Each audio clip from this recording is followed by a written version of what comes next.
Assalamualaikum warahmatullahi wabarakatuh. Perkenalkan, nama saya Apriani, NIM 234100009, mahasiswi Komunikasi dan Penyiaran Islam UIN Dato Krama Palu, semester 4. Pada kesempatan kali ini, saya akan menyampaikan materi terkait dengan intervensi psikologi komunikasi dalam wawancara konseling sebagai tugas akhir dari mata kuliah komunikasi intrapribadi yang diampu oleh Bapak Aksan Hidayat SIKOM M.Sos. Langsung saja kita ke pembahasan materi. Nah, yang pertama, apa sih intervensi psikologi komunikasi itu sendiri? Jadi, intervensi psikologi komunikasi adalah proses yang dilakukan oleh seorang konselor dalam membantu kliennya untuk menyelesaikan masalah psikologi dengan menggunakan komunikasi yang efektif. Nah, tujuan dari intervensi komunikasi psikologi dalam wawancara konseling sendiri yang pertama adalah membantu klien mengungkapkan pikiran dan perasaannya secara efektif.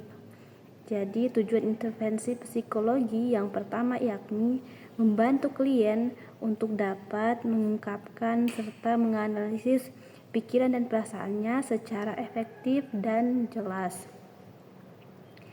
Kemudian yang kedua, meningkatkan kesadaran klien terhadap dirinya dan masalahnya. Jadi tujuan intervensi psikologi juga meningkatkan kesadaran klien terkait dengan dirinya dan masalahnya. Jadi intervensi psikologi komunikasi adalah bagaimana cara supaya klien bisa memahami dirinya sendiri dan masalah yang tengah ia hadapi, sehingga konselor dapat mengarahkan klien untuk dapat menyelesaikan masalah yang ia alami. Yang ketiga, membantu klien mengembangkan keterampilan komunikasi yang efektif. Untuk memahami masalah klien, maka dibutuhkan komunikasi yang efektif, sehingga intervensi psikologi komunikasi ini dapat mengembangkan skill komunikasi yang baik, yang efektif, sehingga informasi yang disampaikan atau perasaan yang ingin disampaikan oleh klien mudah dipahami oleh konselor. Yang keempat, meningkatkan hubungan antara klien dan konselor. Selanjutnya adalah teknik intervensi psikologi komunikasi dalam wawancara konseling. Nah, yang perlu diperhatikan adalah yang pertama, aktif mendengarkan.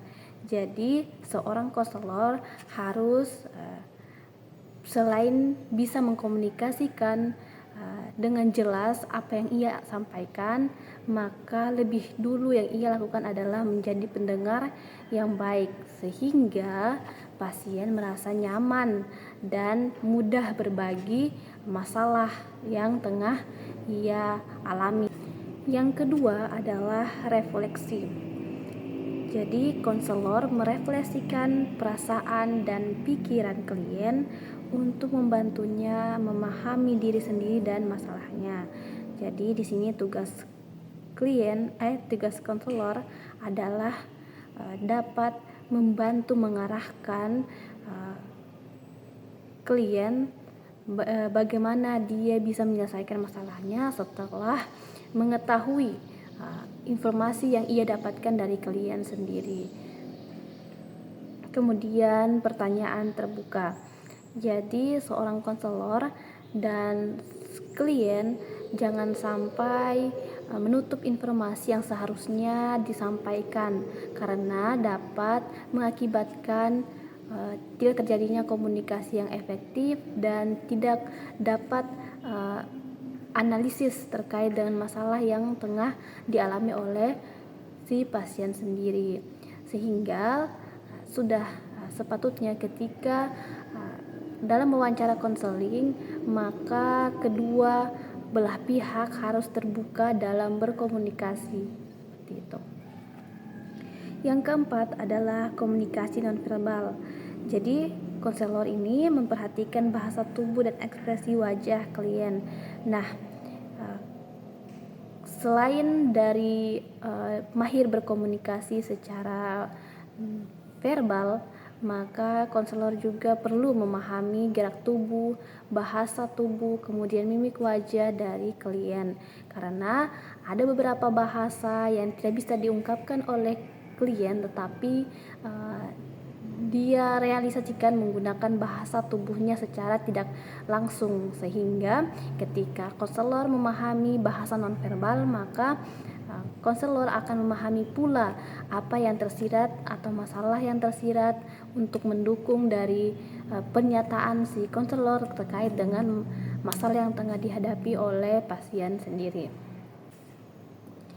Setelah kita memahami teknik yang digunakan dalam wawancara konseling, maka selanjutnya yang kita butuhkan adalah bagaimana strategi dalam intervensi psikologi dalam wawancara konseling sendiri. Nah, yang pertama adalah membangun hubungan. Jadi sebelum konselor dapat berkomunikasi secara terarah dan secara langsung kepada pasien, maka konselor perlu membangun hubungan yang hangat, yang tenang dan nyaman, sehingga kondisi pasien mudah terbuka dan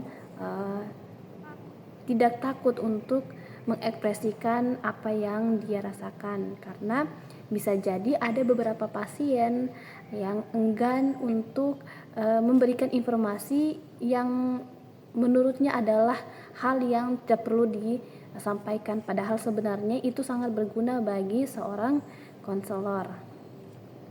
Nah, yang kedua adalah mengidentifikasi masalah. Jadi tugas konselor juga adalah setelah selesai memahami kemudian menganalisa informasi yang diberikan oleh pasien, maka konselor dapat mengidentifikasi masalah yang tengah dihadapi oleh pasien melalui apa yang telah ia tangkap, makna yang telah disampaikan, dan persepsi yang ia dapatkan dari mendengarkan masalah si klien. Kemudian strategi yang ketiga adalah mengembangkan keterampilan komunikasi. Nah, jadi sudah seyogyanya seorang konselor dalam wawancara konseling itu harus menguasai teknik komunikasi agar komunikasi yang dilakukan terarah dan tujuan dari wawancara konseling sendiri dapat dicapai dengan maksimal. Yang terakhir adalah mengukur kemajuan.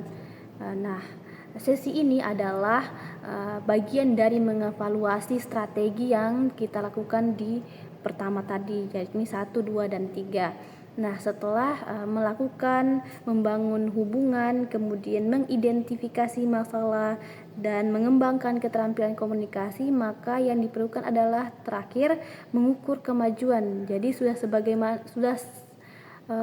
sampai di mana sih strategi intervensi psikologi komunikasi dalam wawancara konseling ini sangat kita realisasikan dalam menyelesaikan masalah klien, atau sudah sejauh mana intervensi komunikasi dalam wawancara konseling ini dapat membantu kita dalam memahami klien sendiri, seperti itu. Dan selanjutnya adalah keterampilan komunikasi yang efektif. Nah, setelah kita memahami strategi, kemudian yang perlu kita pahami pula adalah bagaimana kita berkomunikasi yang efektif. Nah, seperti sudah saya jelaskan sebelumnya, yang pertama adalah kita bisa mendengarkan secara aktif. Jadi, konselor hanya perlu mendengarkan terlebih dahulu, kemudian membantu mengarahkan komunikasi sehingga pasien menemukan titik terang dari masalahnya atau bisa dibilang solusi dari apa yang dia hadapi, seperti itu. Kemudian yang kedua adalah menggunakan perasaan. Nah, dalam wawancara konseling kita tidak akan dapat memahami perasaan klien tanpa kita memahami dan mencoba merasakan apa yang dirasakan oleh klien, sehingga perlunya seorang konselor ini memenuhi atau menumbuhkan rasa simpati yang besar, karena rasa simpati yang besar dapat menyentuh atau terkoneksi dengan seseorang, sehingga mereka merasa nyaman dan mudah terbuka terhadap kita, seperti itu. Yang terakhir adalah menggunakan bahasa yang jelas. Nah, untuk komunikasi yang efektif, maka komunikasi yang jelas atau bahasa yang jelas juga sangat perlu dipahami, karena bahasa adalah alat untuk terapi. Bahasa merupakan jalan kita memahami dan memaknai apa yang telah kita dengarkan, apa yang kita lihat secara langsung, seperti itu, sehingga kita dapat mengkomunikasikan apa yang kita rasakan, apa yang kita lihat dengan secara efektif dan mudah dipahami. Nah, sekian pemaparan saya terkait dengan intervensi psikologi komunikasi dalam wawancara konseling. Jadi yang perlu diperhatikan di sini adalah seorang konselor harus dapat memahami strategi kemudian teknik yang dilakukan dalam wawancara konseling, supaya wawancara konseling itu dapat berjalan efektif dan tujuan dari konseling sendiri dapat dipenuhi dengan secara konsisten atau profesional. Nah, sekian dari saya. Wassalamualaikum warahmatullahi wabarakatuh.